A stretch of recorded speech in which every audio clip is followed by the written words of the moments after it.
Good day, YouTube.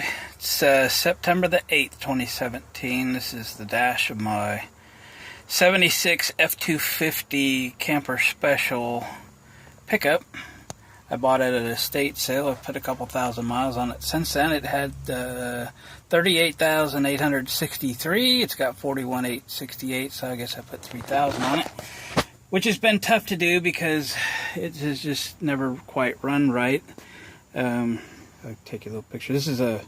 This truck was custom ordered in this color. It's one of one. I have all the build sheet, warranty paperwork, owner's manual in the factory plastic bag in a glove box. It's a 460 factory 4-barrel, dual piston, front disc brakes, horsepower steering automatic, dual tanks.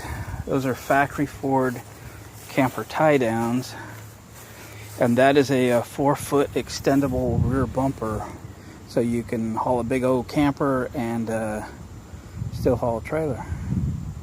The tailgate was in the shed of the house of the estate. It was not on the vehicle. It had a canopy with a full door on it. It's always had a rubber mat in the bed. I'm going to show you. See real quick. It's probably dirty under there, but anyway, the paint is just as good actually on the floor as it is on the rest. Not that the paint is good by any means. It's been, many parts of this thing's been repainted a little bit. So anyway, we started off a couple days ago on this truck doing the seafoam treatment on it, and I was going to bring you up to speed on it. I have the carburetor off, so from a seafoam experiment, that piece of it wasn't entirely successful, but I'll tell you what I did. I remember in the video I'd set up an electric fuel pump, a 1-gallon can, half a gallon of gas, 1 full pint of seafoam, and I pumped it into the carburetor. I think I did it a total of about 5 times. The last couple times I let it sit all day with the seafoam in the carburetor and fired it up, and it smoked like crazy when I did that. And then I let it sit all night and then fired it up the next morning before I went to work. It smoked again, not as bad as the night before. And then I let it suck up every last drop of fuel that was left and went to work, and then came back, fired it up when I got back from work. And it didn't smoke too bad. And I thought, okay, now it's time to see if it's going to have fixed my problem. And my issue was the carburetor was flooding out. It seemed like it was okay when it was cold, but then it got worse. Now, I sent the carburetor to a reputable place in California, spent $420 to have the thing rebuilt and sent back, and it worked good for a few months, and then it started flooding out once in a while, and it's been getting worse and worse and worse. And rather than the whole thing burst into flames, I decided to try the seafoam thing in case it was a dirt issue. Well, it turned out not to be a dirt issue. Was my seafoam experiment completely unsuccessful? No, this thing runs fantastic. I tell you, I took it out yesterday for a drive, and I went about 3 blocks, and the thing was just like leaving a smoke trail, and then it cleared up. But I'm telling you, the thing is way more responsive than it was. I wasn't doing the seafoam test to make it run better because I felt like it ran good. I was trying to get it from flooding over. I mean, the gas would just push out all over the intake manifold, down the carburetor, down the intake, to the point where it would kill the engine. Had so much fuel in it, possibly hydrolock. So, seafoam test was successful. It did what it could do. I felt at this point, okay, I either had a mechanical issue with the needle and seat, or I have a dirt issue. And after the seafoam experiment, I was pretty sure the dirt issue was now averted, and now I'm looking for a mechanical issue. Let's pull the carburetor. Okay, I've got the carburetor off now. Let's go in the shop, and I'll show you. We're walking. I haven't even parked Scooby yet. DJ'd on the weekends. DJing again on Saturday.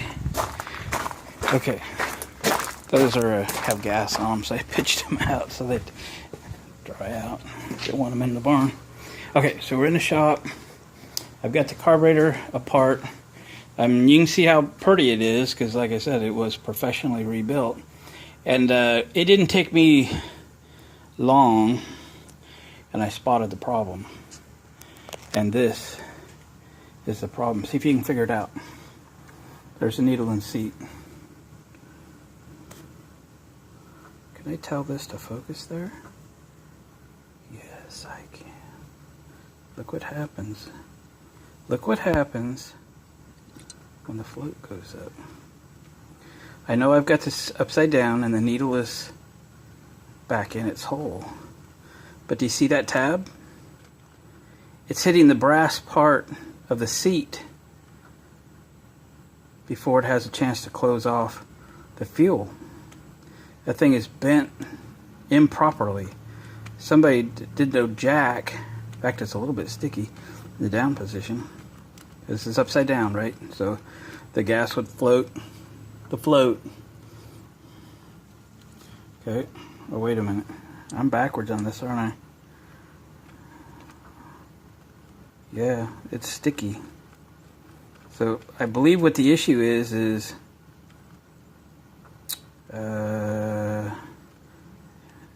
somehow sticky. It's letting fuel in, shutting fuel off. Wait a minute. What are we doing here? What are we doing here? That's floating up.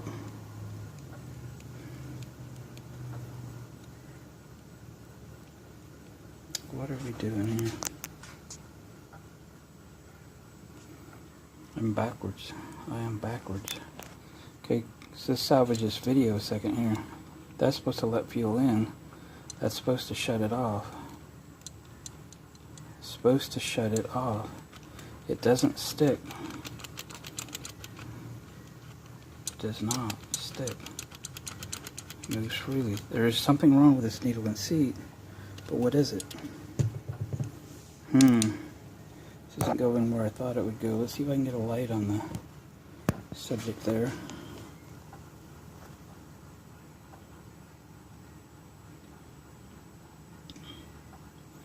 Surely that thing doesn't rely on its weight to shut the fuel off, does it?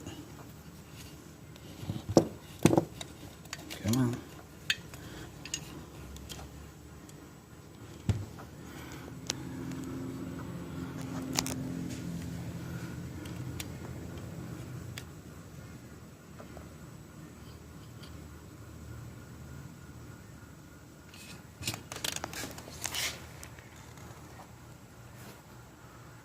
Does.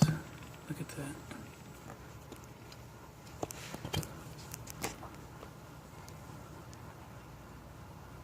Trying to get it to focus right on there.